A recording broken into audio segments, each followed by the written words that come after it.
Thank you, Mr. Chairman, and I want to thank all of the witnesses today for your heartbreaking stories and sharing your own experiences with your families and what you've gone through in a very difficult time in our country because of a lot of the issues that have been outlined today, inflation and a number of the child care issues that you guys all have described very well. But I would just make one observation. These are issues that we need to solve in many ways in a collaborative way, in a bipartisan way by this Congress.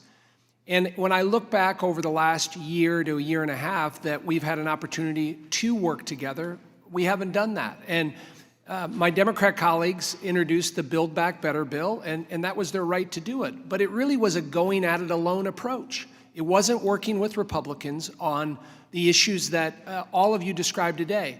There was a pathway to work together with Republicans that we offered early on.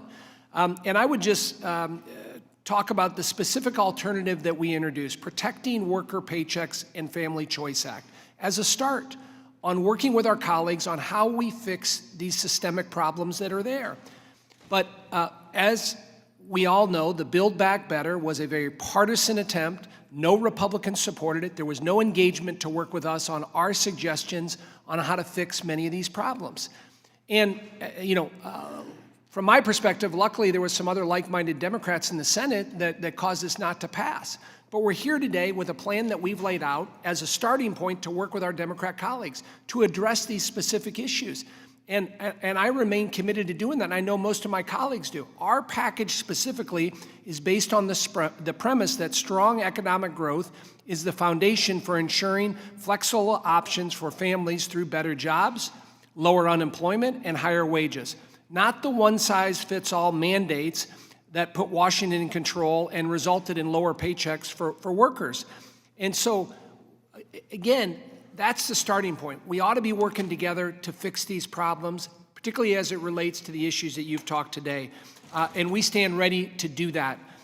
Ms. Huey, I'm sure that your colleagues have a commitment to support your employees, especially when workers are hard to come by due to worker shortage. In your role as the vice chair of the National Association of Home Builders, how can we do a better job making sure we remove barriers to work like childcare, but also ensure that individuals are able to access training and get the right skill set for a job or their next job? Supporting vocational trade programs.